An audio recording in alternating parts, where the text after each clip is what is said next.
Ayan, good morning mga kasulid, mga kamami. Ayan, dito tayo nagluluto ngayon sa kahoy.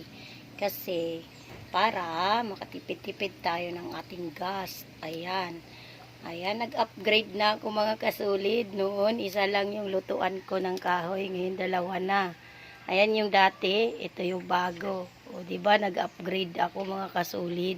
Kaya dalawa na, sabay na magluluto. O, upgrade din pag may time. Yan. Dalawa na ang kalan kong kahoy. Yan. Yan. Meron na naman tayong tahong. Tahong ni Lola Juliet.